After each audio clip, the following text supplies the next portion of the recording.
Out of all the factions that don't currently exist in 40k that the community tends to ask for all the time, the Chaos Sisters of Battle have gotta be at the top of the list. I mean, yeah, nuns with guns are cool and all, but what about nuns with guns with spikes? However, there's just one teeny tiny little problem, and that's that everybody knows for as long as the sororitas has been around, not a single one of them has ever fallen to corruption. And this is due to their unwavering faith in the God Emperor. Even their own source material, such as their codex, claims that they're completely immune to chaos corruption. It's actually the primary factor that plays into the complicated relationship they have with the Space Marines. Because on one hand, their brothers in arms over in the Astartes chapters are trusted allies, but then on the other hand, they're pretty familiar with what went down 10,000 years ago during that whole Horus heresy, and let's just say the sisters eye them with a healthy amount of suspicion and mistrust. But what if I was to tell you that this was all a lie? That there was evidence to suggest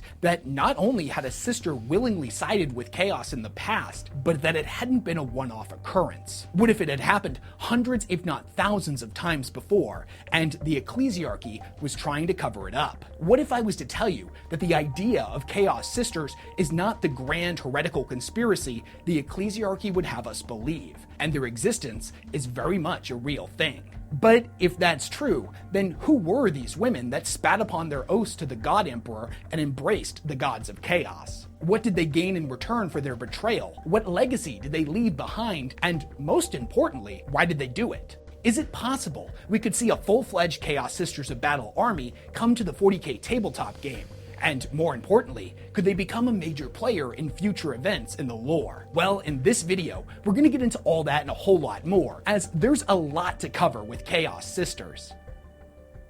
I'm just going to be completely honest with you. I forgot to film a transition here, and I'm on vacation. So here's an ad.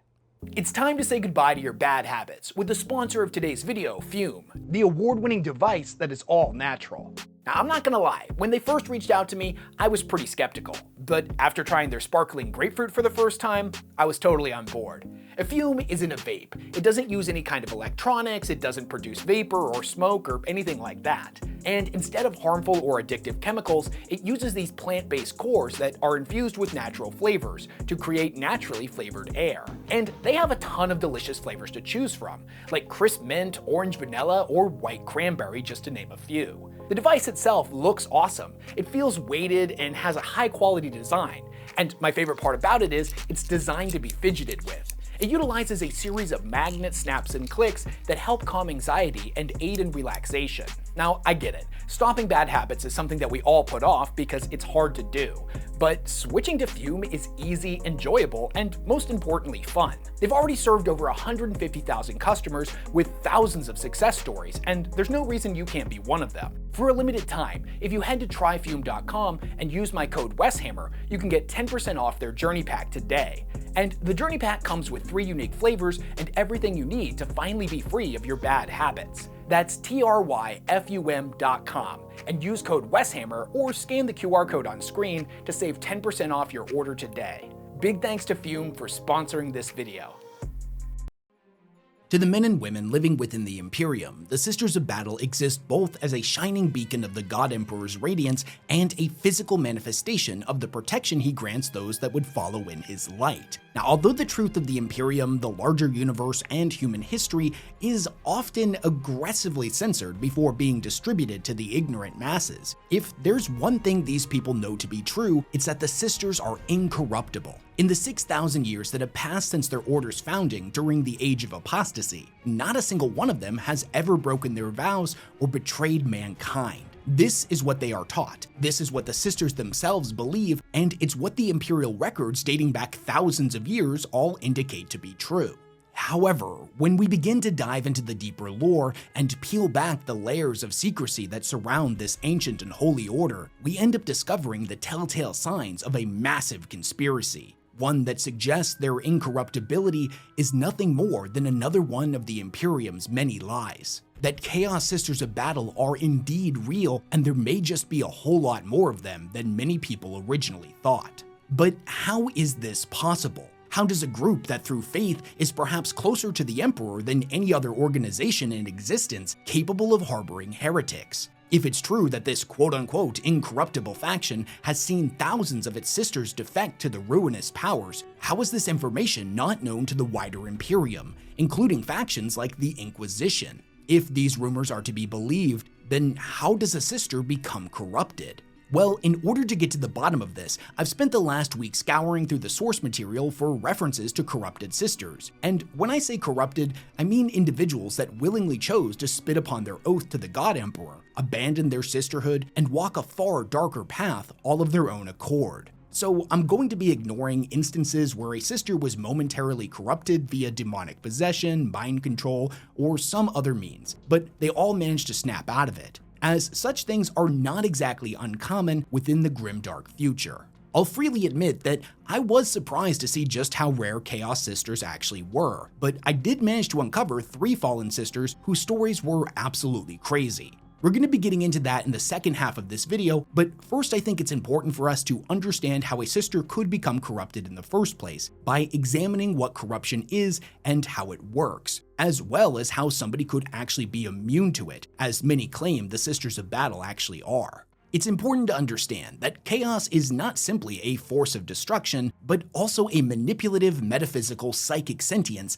that preys upon human weakness of mind, body, and spirit. Fear, anger, ambition, despair, and all other strong emotions directly court the ruinous powers, who can then use these feelings against us, tempting us to stray from the path of the righteous. And chaos does not come empty-handed. Oh no, it comes bearing gifts beyond anything one could possibly imagine. Literally anything the individual could want: power, influence, wealth, eternal life, or maybe something far more personal. It can take away our pain and suffering, offer us a chance at perceived redemption or revenge against a hated enemy. Sometimes chaos offers us something more intangible: a lie, an idea, a rumor, or, as is often the case, an inconvenient truth. A glimpse into the nature of reality, or a peek behind the curtains at the insidious core of the orders and institutions we once held sacred. Sometimes, chaos simply needs to hold up the mirror to humanity and ask them to question their convictions. It whispers to its prey just enough lies or forbidden truths to allow in the sin of doubt. Although there are many prominent figures of legend whose legacy now serves only to exist as a cautionary tale of what chaos is truly capable of, in the vast majority of cases, corruption on the individual level is rarely marked by some grand heresy. More often, it is far more subtle: a single moment of weakness, a leading second of doubt, the briefest of hesitations, or the questioning of an order. The tiniest of cracks in our spiritual armor is often all chaos needs to take root and lead the afflicted down the path of damnation.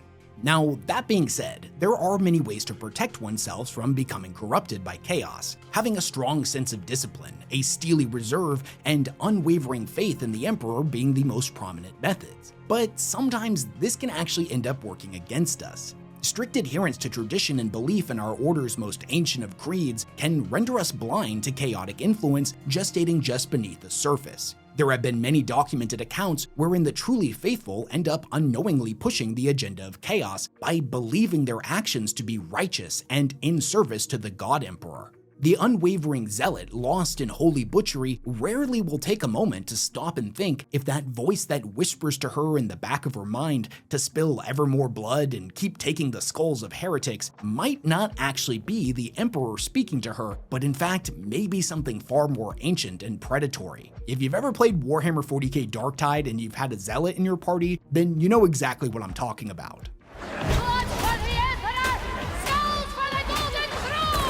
The Imperium likes to say, "Blessed is the mind too small for doubt." In cases such as these, the ability to doubt may very well have ended up saving them. And think about that. Doubt on one hand is what lets chaos in and can also be what protects us against it. What I'm trying to say is, when we think about how chaos corruption works, chaos is chaotic. For every rule it seems to follow, it simultaneously breaks a dozen more, its unknowable nature making it that much more dangerous and contagious. With all that said, it seems impossible that somebody could be completely immune to corruption. especially considering the fact that in many of the stories, we've seen chaos corrupt things that don't even have feelings, such as inanimate objects, machines, or even AIs. However, there are a plethora of factions that for one reason or another are said to be nearly immune to the influence of chaos, such as the Space Marine chapters of the Exorcists or the Black Templars, who are documented as having a higher spiritual resistance than others. This has led many to believe that they are in fact immune. But then even with them, we have individuals like Castellan Draco, a Black Templar who was declared excommunicate traitoris for quote-unquote deeds too terrible to recount. If a single individual falls within a faction, then they cannot truly claim to be completely immune. True immunity is insanely rare, but within the lore, there are a few examples of this happening. Within the Imperium, the four predominantly believed to be immune are the Adeptus Custodes, the Grey Knights, the Sisters of Silence, and the Sisters of Battle. And with each of these examples, the reason for their immunity is completely different. The Grey Knights were created with gene seed derived directly from the God Emperor himself, an entity that is anathema to chaos. The Custodes were crafted by his own hands and were engineered from the ground up to be incapable of disloyalty. The Sisters of Silence are psychic blanks, meaning chaos quite literally can't interact with them. And finally, the Sisters of Battle are said to be shielded from corruption by the aegis of their faith in the Emperor. And as a secondary cautionary measure, no Psykers have ever been allowed within their ranks. The outlier amongst these four groups is without question the Sisters of Battle, as they aren't gifted with a genetic heritage, whether naturally occurring like with the Sisters of Silence or artificial like with the Grey Knights or Custodes, that grant them immunity. Outside of their power armor, it's important to remember that they're just mortal women. Ones that have become resistant to chaos by being brought up within the most ruthless military academy in the galaxy, the Schola Progenium, and by indoctrination into the Imperial Creed, their faith being further tempered through decades of service within the Adeptus Sororitas. And it's also worth pointing out that even with the Grey Knights, they cannot technically declare immunity, as there was that famous story of one that traveled all the way through the realm of Slaanesh without becoming corrupted, only finally falling when he marched all the way to the throne of a literal chaos god and stared them down. Admittedly, these are pretty extreme circumstances that most Grey Knights are never going to have to deal with, and I'm not even 100% sure if this is considered canon or not, but I had to mention it, otherwise somebody was going to bring it up in the comment section. Anyways, outside of having a space magic-y genetic heritage that renders somebody immune, there are a lot of traits an individual can possess, as well as certain actions they can take or items they can utilize to ward off corruption. And the Sisters check off every single one of these boxes. Each and every one of them has a mind of steel and an implacable will. They are firm adherents to the Imperial Creed and have an unshakable faith in the Emperor. None of them have psychic abilities. They are trained in the nature of the heretic in order to identify heretical lore and acts. And finally, because they don't have artificially extended lifespans like the Space Marines do, yet also live a life of constant never-ending war, most of them will perish in the line of duty long before corruption really has an opportunity to dig its roots in deep. That last one is actually a common problem with Inquisitors who are deemed valuable enough to be given access to the best rejuvenat treatment that money can buy. It's not uncommon for the ones that have lived for multiple centuries to eventually push further and further down the path of the radical, which opens them up to chaos. But that's a topic for another video. After all of that, one can further protect themselves through the use of physical devices that have spiritual significance, such as purity seals, warding circles, protective hymns, etc., etc. And these are all tools utilized by the Sisterhood. Because of all of this, it's no wonder that everyone believes they are incorruptible. But at the end of the day, we know this isn't true. They are still mortal and thus valuable. They still exhibit human traits that chaos can prey upon. And with all that said, we do have 3 short stories I want to examine in more depth today. Ones that actually show us several prominent Sisters of Battle who have sided with the arch enemy. And we'll kick things off with the very first sister to fall, Sister Superior Mirael Sabathel, a woman that many could rightfully view as the chaos equivalent of the first living saint of the Chaos Sisterhood. She first appeared in the short story The Invitation by Dan Abnett.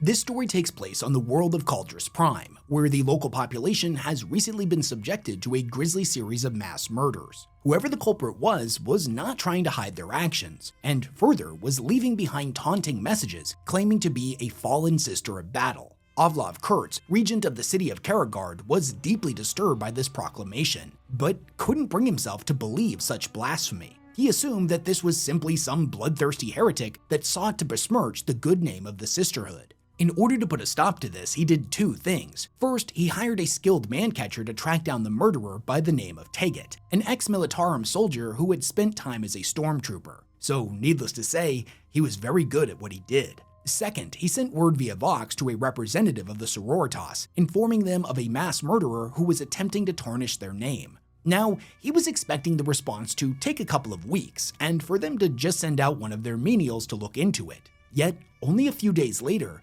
3 full-fledged sisters from the Order of Our Martyred Lady appeared in his chamber. One of them, to Ovlov's shock, was the renowned canoness Olga Karamins, and their arrival was suspiciously secretive. There was none of the ordinary pomp and ceremony, no escort, no entourage. They all came dressed in veiled black robes that only slightly betrayed the power armor underneath. Clearly shaken by their arrival, he begs for their forgiveness for not having prepared appropriately. But he questions the need for them to come in person like this in the first place. The canoness tells him they were simply in the area, and figured this was something they could quickly clear up rather than wasting time letting the message go through all of the proper channels. He's still uneasy, but he tells them that he does understand the urgency. He had sent the message through those discreet channels in the first place to protect the sister's reputation. The idea of a sister of battle becoming corrupted and then going on a murder spree was ridiculous. Even suggesting such a thing was a blasphemy of the highest order. That was what he thought, until the moment he saw the canoness in person. Now he felt doubt creeping into his soul. The canoness demands he tell her where the man-catcher was headed. She tells him that by sending him, no matter how skilled he believed he was, he had signed his death warrant. A terrible realization starts to dawn on him, but he seeks confirmation by asking her what exactly it was that she was telling him. She snaps at him, saying that she isn't telling him anything, and for his sake, it's better that way. His voice, now tiny and terrified, tells her that he made the man-catcher carry a tracker in case something went wrong, and he hands over the device to them. The story then jumps forward. The 3 sisters have been tracking the killer through the snow and up into the mountains. The 2 battle sisters end up pushing forward to scout ahead and end up getting picked off one by an unseen assailant.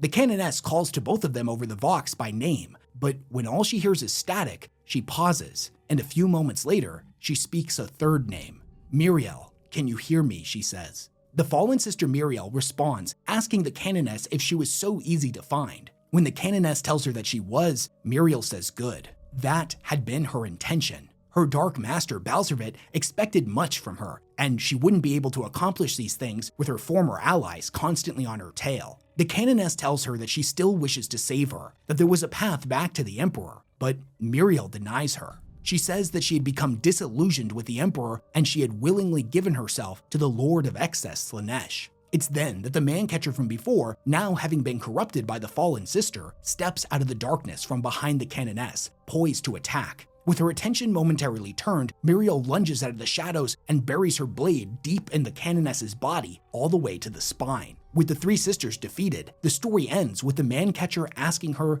if this is what corruption feels like, and if so, it feels good. Mirael tells him that she still had use of him, that he would continue to serve her in their next task, which was to hunt down some Eldari. Although this is the only source we have where Mirael herself makes a direct appearance, her legacy would have wide-reaching consequences and would be further explored in the short story Heart and Soul. Although exact dates are not given here, it's implied that a good amount of time has passed between both tales, and most likely a couple of centuries. In this story, we're introduced to a group of sisters, again from the Order of Our Martyred Lady, that are coming to the end of a long and bloody crusade. You see, they've been constantly tracking the whereabouts of a brutal Khornate warlord known as the Iconoclast. This individual has led a bloody war across the entirety of the segmentum. Every single world the Iconoclast showed up on would quickly fall to chaos corruption, and by the time the sisters arrived to deliver the Emperor's judgment, they would come face to face with a new army of blood-crazed Khorne worshippers. The Iconoclast always managing to just slip away before the fighting concluded, to go on to another planet and repeat the process. However, this time the sisters believe it will be different. They've tracked the Iconoclast down to a desecrated chapel of the Emperor on the world of Mesida Quintus, and their Mechanicus allies that have been fighting beside them have erected a force barrier around its vicinity. The people on the outside of said barrier can freely move inside of it, but nothing would be able to get out. Further, everything inside of it was locked in a pseudostasis field, meaning that time moved dramatically slower for them. However, right before the sisters can move in and deal the killing blow, they see a Thunderhawk descending to the surface with reinforcements. The sisters are confused by this. Why would the Sororitas be sending reinforcements right now at the very end of the crusade, and not when they needed them the most in all of the previous battles? The sisters who step out, however, are not from their order. They are from the Valorous Heart and are led by a Celestian named Olinde. Miria, the leader of the previous sister group, realizes that she recognizes this woman. The two of them had fought together on the Icarus front 10 years back, but when she brings this up, Olinde doesn't seem to recognize her. When Miria presses the matter, she nods, telling her that, of course, she must have simply forgotten, and a lot had changed in 10 years. She gets down to business and tells Miria and her sisters that they had done fine work, but the crusade had come to an end, that the Valorous Heart would take things from here and kill the Iconoclast themselves. And to say that there's immediately a whole lot of tension between the two groups is a massive understatement. From the Sisters of Our Martyred Lady's perspective, they're like, who the hell are you to come in and snatch away our victory after we fought and bled across 100 battlefields to get here? Their leader tells them that she wasn't making a request, and if they prefer, she could make it an order. There is a suggestion of them both going in to kill the heretic together, a request that is denied by the newcomers. Eventually, one of the original group's Mechanicus allies steps in to point out that even though Oleande outranks Miria, both groups have a warrant of authority issued by their respective High Canonesses, and if an agreement could not be reached, the only one that could technically settle a matter like this was the Abbess Sanctorum on Ophelia 7. Technically speaking, they could send out a request for them to resolve this matter, but it could take months to receive an answer. Due to the time dilation of the force field, however, the Iconoclast wasn't technically going anywhere anytime soon. Oleande tells them to send the message, then her and her sisters turn and depart to meet back in their Thunderhawk. The entire situation doesn't really make a lot of sense, and the Sisters of the Martyred Lady are confused, angry, and hurt by the newcomer's arrival. Some time ends up passing, and Miria goes back to one of their makeshift chapels inside of a rhino to pray for guidance from the Emperor, when she suddenly hears bolter fire ringing out outside. She rushes back out to see all of the Mechanicus members dead, except for the one from before, who tells her that Oleande and her group betrayed them and went inside. You have to understand that what they're experiencing right now is an unthinkable impossibility. From the very first days of their training, in every convent and in every order, the sisters were taught that no sororitas had ever fallen. It was the bedrock upon which their unbreakable conviction was built. To even dare suggest otherwise was to court censure of the greatest severity. Yet, for all intents and purposes, it seemed like the unthinkable had happened. Sisters of Battle had turned against the Imperium. Rattling through their minds was the damning, unspoken words they dared not voice: treachery, betrayal, disloyalty. Miria will not accept this. There had to be some other explanation. They rush inside of the chapel and find an absolute gore fest. There are bodies everywhere, scattered across the floor and hanging from hooks in the ceiling. They press in deeper and find what appears to have been an ambush site. Most of the Sisters of the Valorous Heart lay dead in the center of the room, surrounded by the bodies of cultists. One of them was still clinging to life, and she tells them that the others were fighting against the Iconoclast and they had to hurry. They continue their pursuit and find Oleande locked in combat with the heretical warlord and a group of frothing corn worshippers. She's holding her own, but it's clear that her and her remaining sisters are on the defensive. Miria and her group join in the fighting, obliterating cultist after cultist with volleys of bolter fire. It's then that she hears a scream and turns her attention back to Oleande, who has one of the Iconoclast's 2 sickle swords sticking out of her chest. In all these years of hunting this individual, this is the first time she's ever gotten so close to the warlord. It wore a strange suit of armor that looked like it was made out of porcelain and was completely featureless. It made them look like a type of demented mannequin. The Iconoclast turned their attention to her and opened its mask to reveal a face that looked identical to Oleande's. Miria calls her a demon and demands to know what kind of chaos trickery this was, but the Iconoclast just laughs, saying that she's flattered but she's no demon, at least not yet, and the only trickery here was from the pretender at her feet. She tells her that she was once a sister of the Valorous Heart, but after she had defected and became a follower of Khorne, the Order saw fit to cover it up by having this woman take on her name and likeness, so none would ever learn of her treachery and the Order's greatest shame. Miria calls her a liar. No sororitas had ever fallen, everyone knew that. The very idea sickened her on a level she thought impossible to contain. She tells the Iconoclast that she knew Sister Oleande, and she would never give herself to the ruinous powers. This is what the Iconoclast had to say. Think, Miria, didn't you wonder how it was my army could stay one step ahead of you for so long? Didn't you ask yourself how I could know the tactics of the sororitas so well? She let out a sigh. Remember the woman you fought with at the Icarus front? You saw me, even if you never wished to admit it. You saw how much I loved the cut and the kill. She made a deep purring growl. And after a while, the faith and fire our rancid corpse emperor gave me wasn't enough. I wanted more. I wanted blood and skulls. She leered at Miria, her violent desire leaking into every word. Khorne answered my need. Miria watched as she lifted her sword and licked the blood from the blade, the grotesque action causing all doubt to melt away. She spoke the truth. You think I am the only one to fall? The figure in white laughed, and the harsh sound cascaded off the broken walls. The only one who willingly burned her oath for greater power? You know better than that, Sister Miria. After all, it was your order that carries the stain of being first to give up a daughter to the Eightfold Path. Do not speak that name, the wounded battle sister coughed up blood as she shouted out the words. Sister Superior Mirael Sabathel, shouted the Iconoclast. She of the Order of our Martyred Lady, given unto the embrace of the Lord of Dark Delights, and such a waste too.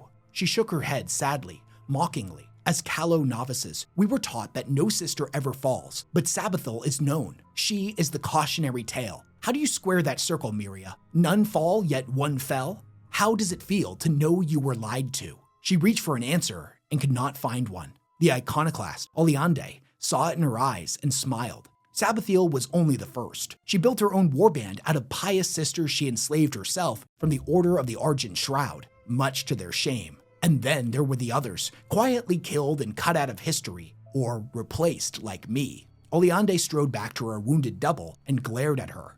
All to protect the great lie of the Adeptus Sororitas, to shield its brittle heart and soul from the shattering truth of chaos. She drew back and spat in her own face. You see before you the blood-soaked shame of the valorous heart. So humiliated they were by my defection to the true gods that they made this lie. Took a sister and gave her my aspect so that none would know. And they've been following your crusade ever since, Miria, waiting for this moment to come in and end me, to seal the secret forever and burn out the indignity that is the heretic Oleande, the Iconoclast who dared to disown them. Before she can speak any more blasphemies, one of the other sisters opens up on her with a bolter set to burst fire, knocking her backwards into a pile of debris. This enrages the Iconoclast, who leaps back to her feet. She has a crater in her chest from where the shot connected, and inside where her heart should be is a writhing mass of tentacles. Miria found the sight of the corruption revolting, and she threw herself at the heretic, their weapons meeting again and again, corrupted steel clashing against revving tungsten fangs. They were equally matched. The Iconoclast had been trained in the same combat tactics that she was. Further, Miria could feel her bloodlust growing more intense every moment that she spent in the desecrated chapel. Khorne was whispering in her ears to give in and join them. She had to fight to keep herself from licking the splattered blood off of her face. Every time she managed to land a blow, more of the tentacles would burst out of the new wound, each ending in vicious lamprey-like mouths that writhed and squirmed in the air, searching for blood and meat. The Iconoclast bellowed out to her not to defy the will of the blood god. There would be no defeating her, as Khorne had revived her countless times. The entire fight was pointless. Despite this, Miria fought on, strengthened by her faith in the Emperor, and eventually, the other Oleande managed to pry the sword she had been stabbed with out of her chest, causing a huge gush of blood to come spilling out, the scent of which caught the Iconoclast's attention, who turned her head and licked her lips. The split second of inattention was all of the opportunity Miria needed. She roared as she brought the chainsword down in a snarling arc that severed Oleande's sword arm above the elbow, cutting noisily through splintering porcelain armor, meat, and bone with a grinding howl. Her foe was staggered, but to Miria's disgust, the detached arm disgorged a bulk of pale tendrils at its severed end, which began to propel it across the ground towards her like a fat maggot questing for carrion to consume. Without hesitation, she stepped forward and stamped the severed limb into a pulpy mess, grinding it into the broken tiles beneath until it stopped moving. At this point, the other Oleande managed to get to her feet and reignited her power sword. She was severely wounded, but that didn't matter. Her duty was undone. Though each and every step she took towards the heretic was torturous for her, she did not falter. "This ends now," she declared, aiming her blade at the fallen one. The traitor, whose face she shared, opened her mouth wide and shrieked, vomiting unhowled words into the air that curdled the blood in Miria's veins. Tendrils grew out past her lips, from her nostrils, ears, and through the orbs of her eyes. The shrieking came from hundreds of tiny lamprey maws, and the profane clamor made the air vibrate. Desecrated glassaic cracked and broke. Dust and loose stones fell from the damaged ceiling above. Miria and the Sister of the Valorous Heart shared a look, and they attacked the heretic as one. Blows from their swords rained down on the traitorous sororitas, chopping off divots of armor, slashing away pieces of quivering flesh. But even as Oleande fell to her knees, she was still screeching, still kept alive by whatever demonic parasite her blasphemous god had implanted in her. "You are already his," she brayed, her mouth choked with convulsing cilia. "It is inevitable. The Sisters of Battle are drenched in blood. Your faith is a lie. You all walk the Skull Road." Miria raised her chainsword and glanced at the other warrior. "Together, then?" The Battle Sister gave a weary nod. "Together, aye."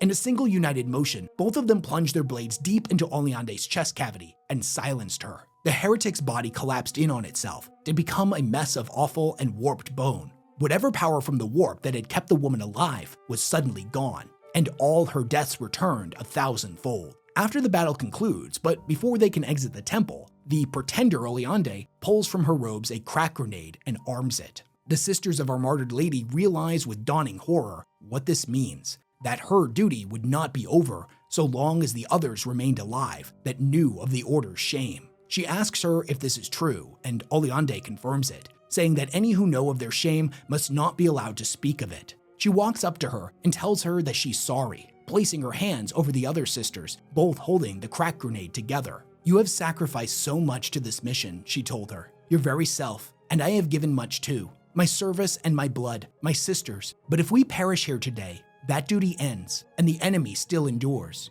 Miria nodded towards the remains of the heretic, not just the foe without, but the foe within. She closed her eyes for a moment and remembered the horrible sense of temptation ghosting at the edges of her thoughts. To live was to be in battle with it day after day, but to live was to also defy it and make each breath a victory against the darkness. The injured woman's grip on the grenade slackened. "But this is my failure," she said quietly. "I must sacrifice." "You must live," Miria insisted. "Sister Oleande must live, else the archenemy will have their victory, and all you have done, all we have done, will be for naught."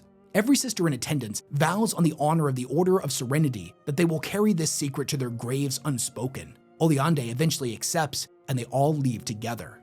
"What will I tell my kinswomen when I return to our convent?" said Oleande. "I was not expected to live beyond my mission. Adversity is a test, sister. We must never fail it." Miria strode towards the gateway, drawing herself up, her head held high as was fitting a victor. She paused on the threshold and offered the other woman her hand. "And only the God Emperor can decide when our duty is ended." So let's recap all of the takeaways from this story. First and foremost, even though we unfortunately didn't get a true follow-up to Mirael Sabathel, this second story implies that she lived a pretty crazy life and managed to spread her corruption to a whole bunch of other sisters as well. This Iconoclast seems to hold her in great reverence, so much so that she actually kind of reminds me of one of the sororitas' living saints, as if she was the first saint of the Chaos Sisters of Battle. We also now have direct confirmation that these sisters are not as immune to corruption as their order leads them to believe. Now, considering that these are two short stories that were both written kind of a long time ago and we haven't exactly received any new Chaos Sisters information, I'm not exactly holding my breath for Games Workshop to introduce Chaos Sisters to the tabletop game or the larger narrative anytime soon, although that would certainly be awesome. The final story that I want to talk about is also the strangest example we have of a sister becoming corrupted, which for fans of the Dark Coil series and the rest of Peter Faveri's work will come as no surprise. And initially, she wasn't corrupted by chaos at all. She was tainted by something far more alien, the patriarch of a gene stealer cult. And I know what you're thinking. "Wes, this is a video about Chaos Sisters of Battle. Why are you including a gene stealer cult sister here?" And that's a very good question. First, it's because her story is a great example of how corruption, be it chaotic or alien in nature, can worm its way past the mental and spiritual barricades of even the most devout of the Emperor's faithful. And two, because the ending to her story is fucking crazy. And I don't think I've ever seen anything like it anywhere else in the 40K universe. This sister's name was Etelka, and her story is broken up into two parts. The first section coming from the prologue of the novel Cult of the Spiral Dawn that was later re-released as Legends of the Dark Millennium Genestealer Cult, and the second half being in the short story To Cast a Hungry Shadow. In the prologue, we see a Genestealer in the infancy of formulating a new cult on the world of redemption. The creature has given the Genestealer's kiss to a handful of captured thralls who have gone out to further spread its corruption, accumulating a sizable force. But it's not nearly enough to take an entire world. This fledgling patriarch still doesn't know much about its surroundings, and is in the process of identifying structures of key importance and enemy factions that will stand in the way of its agenda. In order to learn more, it scours the scorched world, navigating its secret pathways and familiarizing itself with the new hunting grounds. Eventually, by probing the thoughts of its thralls and the people of the world it comes into contact with, it learns of something known as the Sororitas. The word is unfamiliar to it, but the people who speak the name speak of them as great protectors that live in one of the world's many natural spires. It learns that this location they speak of has a great fortress abbey owned by the Sisterhood of the Order of the Thorn Eternal. The fortress is defended by thick walls of ferrocrete and impenetrable iron gates. Without somebody on the inside to open those gates for the Genestealer's thralls, a direct assault would be doomed to fail. But it realizes that there had to be something. No fortification was truly without a weakness. In order to probe for such a fault, it casts its consciousness out, gently gracing the mind of all of the sisters within, lingering just long enough to gather intel without raising suspicion. The sisters' minds were unlike anything the creature had ever encountered. From its perspective, their spirits were lined with what it referred to as seams of madness that ran through their spiritual armor. But in the vast majority of cases, this madness only strengthened the alloy of their resolve. That was all until its consciousness encountered a young woman named Sister Etelka, a relatively newer recruit that had not achieved any formidable level of rank amongst her peers. It was within her mind that the creature found what it was searching for, the same fault lines from before, but ones that did not strengthen the soul, but instead had unknowingly become corrosive to it. Within her consciousness, it found the telltale signs of dark doubts and even darker regrets. To this young girl, the rituals of fasting and flagellation, the ceaseless, senseless sermons and ceremonies were all one thing, but it was the way the Sisterhood treated suspected heretics, the terrible burnings, and the horrific torment their order inflicted upon those they claimed to protect. It was these things that allowed the seed of doubt to take root. Her entire life, she was raised to revere the Sisterhood as divine bearers of His holy will. Perhaps she was unprepared for the truth, and maybe she had been naive in suspecting their methods to be any less brutal. But seeing firsthand the motto of innocence proves nothing carried out with such reckless abandon caused her to question everything she believed to be true. Seeing an opportunity within her, over 9 consecutive nights, the Patriarch gifted her with whispered questions that she thought were her own. Eventually, she began to see secret heresies in her own sisters, loyalty unraveled into loathing, then horror, and finally hatred. She realized with painful clarity that they served a lie. She was drawn deeper and deeper into the sacred spiral, and through the Patriarch's blessing, became anointed as its first apostle. On the 10th day, the Patriarch rallied its followers to assault the Abbey, its impenetrable gates having been opened for them in secret by the fallen sister. Each and every one of the sisters stationed here ended up getting slaughtered, and since the warning of what happened never got sent out, the Genestealer cult on this world would stay undetected for quite some time, the core tenets of its faith eventually spreading out across the stars and becoming the Cult of the Spiral Dawn, an Imperial-sanctioned sect of the Imperial Creed.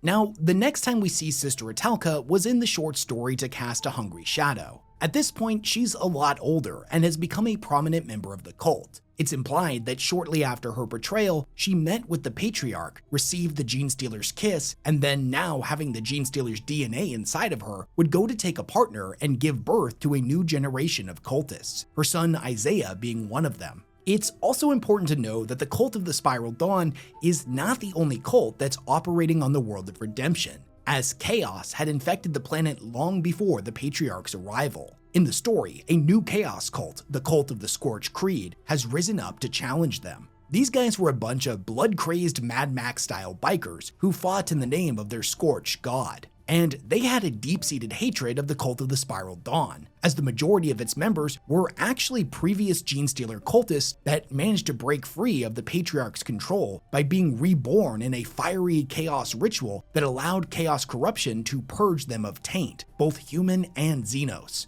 Now, both of these groups are desperately in need of a Psyker, but there hasn't been one on the planet in quite some time. Although the reason why the Scorched Creed is desperately searching for one is never actually specified. When it comes to Etelka's cult, she states the veil of their influence was growing thin, and if a new Magus was not found soon, then the outside forces working against the cult would eventually not be able to be held back. If you're unfamiliar with Genestealer cults and how they work, the Magus is a psychically gifted individual that serves both as a revered leader figure for the cult and as a liaison, a diplomat and a politician for dealing with outsiders. These individuals look remarkably human and are blessed with both ludicrous amounts of charisma and psychic abilities that are rivaled only by the Patriarch itself. Normally, so long as a cult has at least one of them, they can pass down their genes to their children, ensuring that the cult has access to a Magus for generations to come. But the Spiral Dawn doesn't even have one right now, which puts them in a very dangerous position.